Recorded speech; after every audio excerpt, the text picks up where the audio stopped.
Welcome everyone to my channel. আজি আমি আলোচনা কৰিম এটা উৎপাদন প্ৰতিষ্ঠানৰ হ্ৰস্বকালীন সময়ৰ বিভিন্ন ব্যয় সম্পৰ্কে। মুঠ উৎপাদন ব্যয়ক হ্ৰস্বকালীন সময়ত দুটা ভাগত ভাগ কৰা হয়, মুঠ স্থিৰ ব্যয় আৰু মুঠ পৰিৱৰ্তনশীল ব্যয়। অৰ্থাৎ হ্ৰস্বকালীন সময়ৰ মুঠ স্থিৰ ব্যয় আৰু মুঠ পৰিৱৰ্তনশীল ব্যয়ক যোগ কৰি মুঠ ব্যয় পোৱা যায়। মুঠ স্থিৰ ব্যয় ইংৰাজীত যাক কোৱা হয় টোটেল ফিক্সড কষ্ট, সংক্ষেপে TFC বুলি কোৱা হয়। TFC সদায় একে থাকে। উৎপাদন শূন্যকালত TFC যিমান থাকে, উৎপাদনৰ পৰিমাণ যিমানেই বৃদ্ধি নকৰা হওক কিয় ইয়াৰ পৰিমাণ সেই একে থাকে। আমাৰ এই তালিকাত TFC 20 ধৰিছোঁ, গতিকে শূন্য উৎপাদনত TFC 20 হ'ব আৰু উৎপাদন যেতিয়া অধিক কৰা হ'ব তেতিয়াও ইয়াৰ পৰিমাণ সেই একে থাকিব। অন্যহাতে TBC উৎপাদনৰ পৰিমাণ বৃদ্ধিৰ লগে লগে বৃদ্ধি পাই থাকিব। যেতিয়া উৎপাদন শূন্য তেতিয়া TBC অৰ্থাৎ মুঠ পৰিৱৰ্তনশীল ব্যয় শূন্য। উৎপাদন যেতিয়া এটা গোট কৰা হ'ব তেতিয়া মুঠ পৰিৱৰ্তনশীল ব্যয় 10। দুটা গোট উৎপাদন কৰিলে মুঠ পৰিৱৰ্তনশীল ব্যয় 16। এনেকৈ যেতিয়ালৈকে উৎপাদন বৃদ্ধি পাই থাকিব তেতিয়ালৈকে মুঠ পৰিৱৰ্তনশীল ব্যয় বৃদ্ধি পাই থাকিব। যেতিয়া 8টা গোট উৎপাদন কৰা হ'ব তেতিয়া মুঠ পৰিৱৰ্তনশীল ব্যয় 56। যেতিয়া 9টা গোট উৎপাদন কৰা হ'ব তেতিয়া মুঠ পৰিৱৰ্তনশীল ব্যয় 72। ইয়াৰ পিছত আহিছোঁ মুঠ ব্যয়। অলৰেডি মই কৈছোঁ যে মুঠ স্থিৰ ব্যয় আৰু মুঠ পৰিৱৰ্তনশীল ব্যয় যোগ কৰিলে মুঠ ব্যয় পোৱা যায়। গতিকে ইয়াত এই 20 আৰু 0 যোগ কৰিলে মুঠ ব্যয় হ'ব 20। ইয়াত এটা উৎপাদন স্তৰত TFC 20, TBC 10, গতিকে মুঠ ব্যয় 30। এনেকৈয়ে যেতিয়া 5টা গোট উৎপাদন কৰা হ'ব তেতিয়া মুঠ স্থিৰ ব্যয় সেই আগৰ সমানে 20, তাৰপিছত মুঠ পৰিৱৰ্তনশীল ব্যয় 27, গতিকে মুঠ ব্যয় হ'ব 47। এনেকৈ যেতিয়া 9টা গোট উৎপাদন প্ৰতিষ্ঠানটোৱে উৎপাদন কৰিব তেতিয়া ইয়াৰ TFCৰ কোনো পৰিৱৰ্তন নহ'ব, কিন্তু মুঠ পৰিৱৰ্তনশীল ব্যয়ৰ পৰিমাণ হ'ব 72। গতিকে এই 9টা গোট উৎপাদন স্তৰত 20 আৰু 72 যোগ কৰিলে মুঠ ব্যয় ওলাব 92। এনেকৈয়ে আমি মুঠ ব্যয়টো বাহিৰ কৰিব পাৰোঁ। ইয়াৰ পিছত আহিছোঁ আমি AFC লৈ। AFC মানে হৈছেগৈ এভাৰেজ ফিক্সড কষ্ট, গড় স্থিৰ ব্যয়।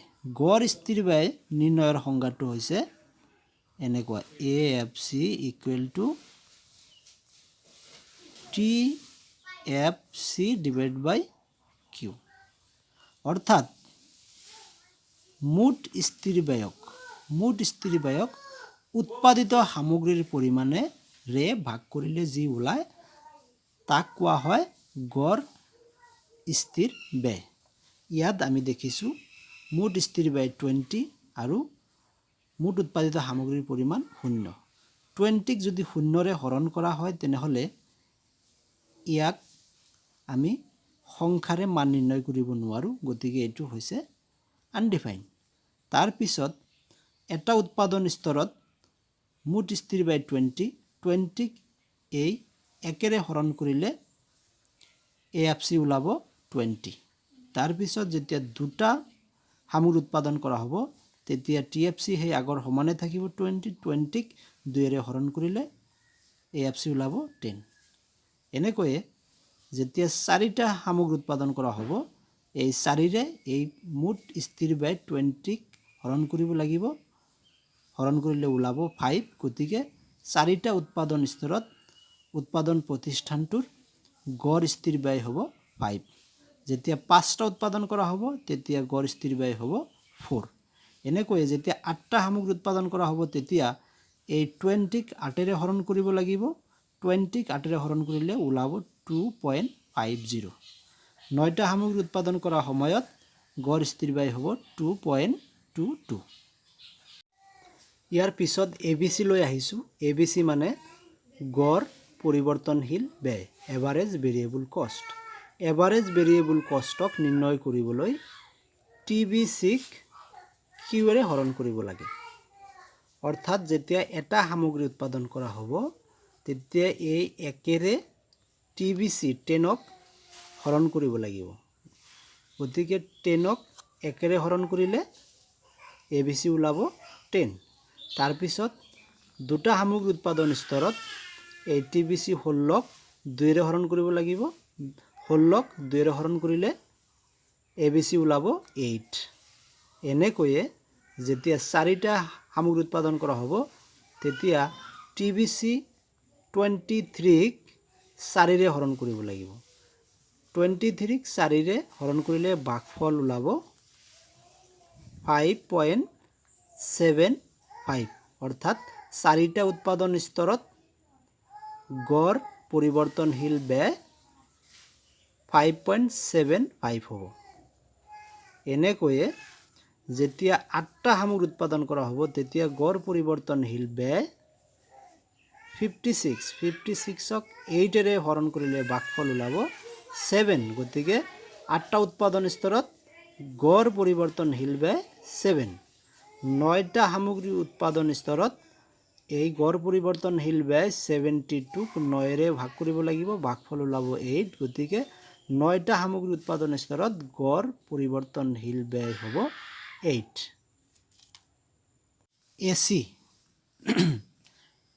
ACটো আমি ওলাব পাৰোঁ TCক কিউৰে হৰণ কৰি। AC equal to TC divide by Q. মুঠ ব্যয়ক উৎপাদিত সামগ্ৰীৰ পৰিমাণেৰে ভাগ কৰিলে ভাগফল যি ওলায় সেয়াই হ'বগৈ গড় ব্যয়। এই গড় ব্যয়ৰ অন্য এটা নাম হৈছে হ্ৰস্বকালীন গড় ব্যয়, অৰ্থাৎ SAC, শ্বৰ্ট ৰান এভাৰেজ কষ্ট। আমি টেবুললৈ আহিছোঁ। যেতিয়া TC 20 তেতিয়া মুঠ উৎপাদনৰ পৰিমাণ 0। এই 20ক 0ৰে ভাগ কৰিলে সংখ্যাত মান নোলায়, ইনফিনিট হ'ব। গতিকে এইটো আনডিফাইন। যেতিয়া এটা সামগ্ৰী উৎপাদন কৰা হ'ব তেতিয়া TC 30ক 1ৰে হৰণ কৰিলে ভাগফল ওলাব 30। গতিকে এটা উৎপাদন স্তৰত গড় ব্যয় 30। দুটা সামগ্ৰী উৎপাদনৰ স্তৰত TC হৈছে 36ক 2ৰে হৰণ কৰিলে ভাগফল ওলাব 18। গতিকে দুটা উৎপাদন স্তৰত গড় ব্যয় হৈছে 18। তিনিটা উৎপাদন স্তৰত TC হৈছে 40ক আমি এই উৎপাদিত সামগ্ৰীৰ পৰিমাণ 3ৰে হৰণ কৰিলে উত্তৰ ওলাব 13.38।